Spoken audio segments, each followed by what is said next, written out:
Welcome back. It's Paul from Expert Investor Tips. I have a question for you. If I were to triple your salary and move you to Manhattan in New York, would you be a buyer or would you be a renter? Sit on that for a second. Today we're going to talk about the Manhattanization of Toronto and how to kind of profit from this massive trend that's happening. So I don't know if you've ever been to Manhattan, but it's basically a bunch of massive skyscrapers across an enormous space. It's kind of pretty cool to see. And I don't know if you've been around to Toronto in the last 5 to 10 years, but Toronto is turning into a bunch of massive skyscrapers in a small space. Although it's not there yet, we still have some land to build, but that is what Toronto is turning into. And why is that happening? It's because of the population trend. We're getting an enormous amount of people moving into the city, and we need places for them to live. It's not like we can build 1 million single-family homes in downtown Toronto. We need to build towers into the sky so we have space for people to live. And if all these people are living downtown, we need some places for them to work. So employers are there, taking up office towers and building more, and it's turning into, a skyscraper jungle.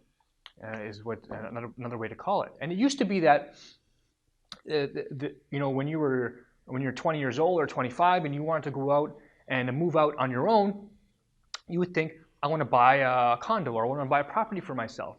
But for younger millennials who are just entering that age range where it's time for them to buy their first home, that opportunity is not there anymore as it used to be, because prices have increased dramatically, and not every millennial or every new person into the market, immigrant or otherwise, can afford to spend $500,000 or $600,000 or $700,000 on a single condo in downtown Toronto.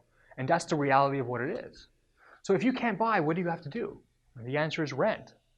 So that goes back to my question, is if I triple your salary, whatever it is now, and move you to Manhattan, one of the most expensive places on earth, are you a buyer or a renter? Chances are, I'm not going to say you can't buy because I don't know you, but chances are most of the time, 80% or more of the time, you're going to be a renter because it's that expensive. And that's what Toronto is turning into. So now that you know this trend is coming, how do you profit from it?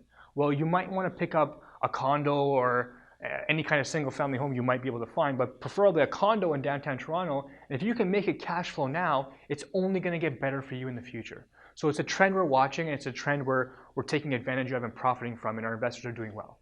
Okay, until next time, if you want more information about this, you can email me, paul@rockstarbrokerage.com, paul@rockstarbrokerage.com, and we can talk more. Okay, until next time, this is Paul.